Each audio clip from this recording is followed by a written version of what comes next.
People used to treat me like I was nothing, a relic of a bygone era, better left in the dusty corners of a forgotten gym.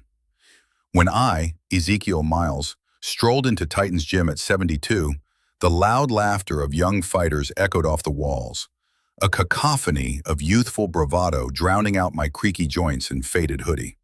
They saw me as just another old man until the swaggering Reese Jackson cracked a joke about my age.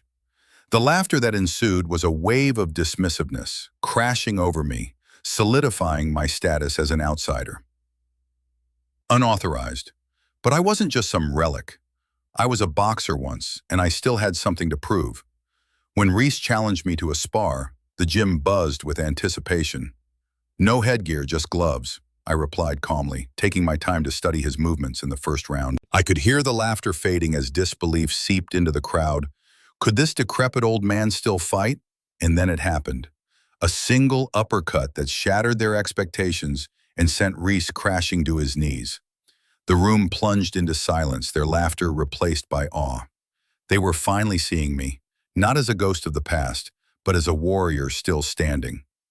From that day on, I became more than just a figure. I was a mentor to young fighters like Maya, inspiring them to defy their limitations. And when she found herself in the ring for a title fight, I felt the pride of a father as she applied my teachings, conquering foes and prejudice alike. The laughter that had once belittled me transformed into admiration. My legacy wouldn't be forgotten after all. Ezekiel Miles stepped into Titan's gym, his faded hoodie, and stooped back, making him look like an echo of a forgotten champion. The air hummed with the energy of youth, aspiring fighters showcasing their skills, but to them, he was just an old man. Even Andre, the cocky gym owner, barely glanced his way, dismissively muttering, "You lost, old man," as he prepped for another round of loud banter. Laughter erupted as Reese Jackson swaggered in, muscles flexed, a sneer plastered across his face. "What's he doing here? Did they lose the nursing home?"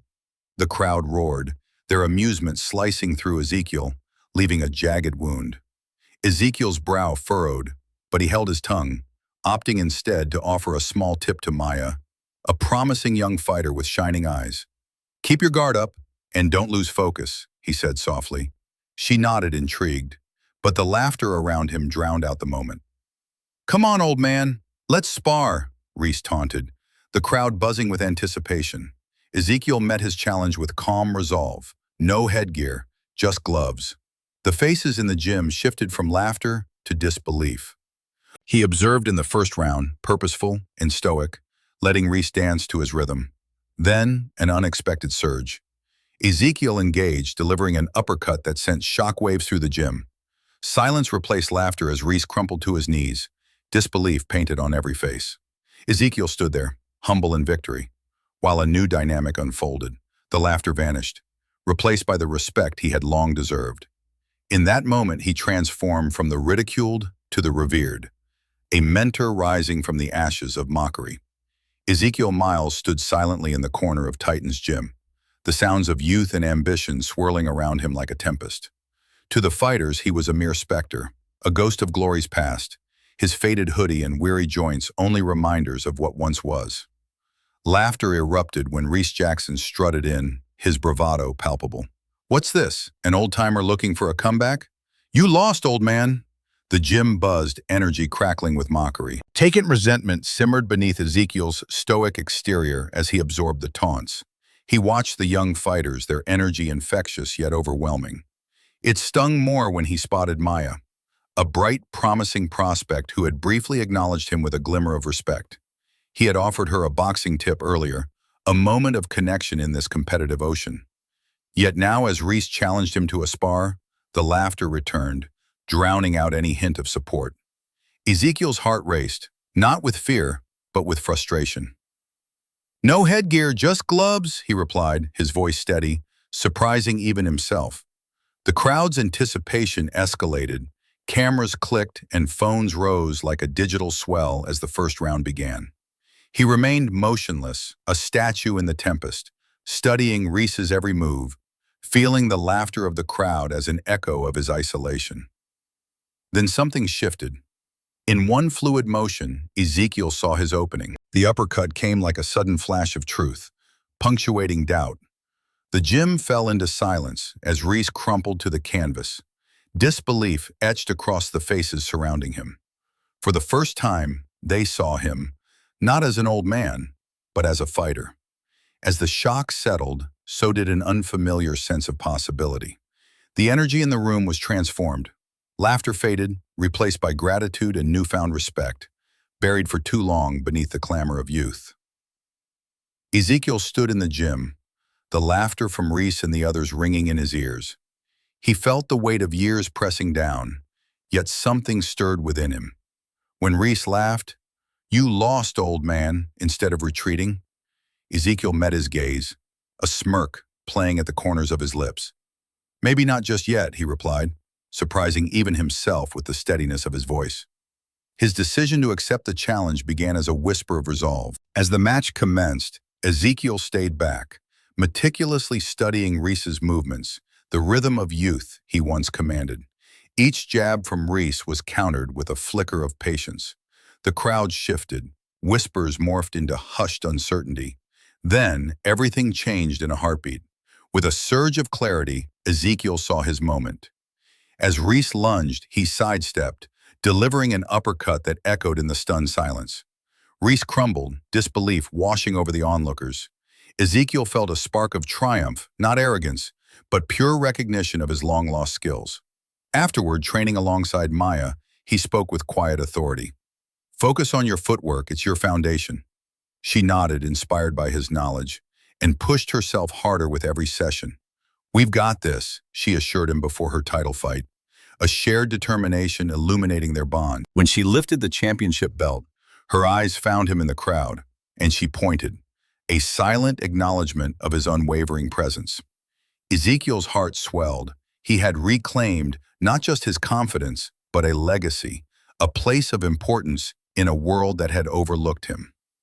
The gym buzzed with energy, filled with the echoes of fists against gloves. As the spotlight turned towards Reese Jackson, the crowd erupted in laughter at his mocking jibe aimed at 72-year-old Ezekiel Miles. "What did you do, Grandpa? Take a nap instead of training?" The laughter was infectious, ringing throughout Titan's gym, sealing Ezekiel in an invisible cage. With a deep breath, Ezekiel approached the ring when challenged to spar. "No headgear, just gloves," he replied, voice steady but eyes intense. Anticipation buzzed through the gym, phones poised for what everyone expected would be a humiliating spectacle. The first round unfolded as a slow dance, Ezekiel carefully observing Reese's movements, refusing to engage. Skepticism turned to disbelief as Ezekiel's calm demeanor baffled the crowd. Then came the moment of truth. Ezekiel surged forward, and with an unexpected uppercut, he struck. Time seemed to freeze as Reese crumpled, disbelief etched on every face. The only sound was the collective gasp in the room, followed by a profound silence. Ezekiel stood relaxed, a slight nod acknowledging the end of the mockery. Position faded, replaced by admiration. Maya's eyes widened, starstruck, as she saw not just a fighter, but a mentor whose wisdom transcended age. The shift was palpable.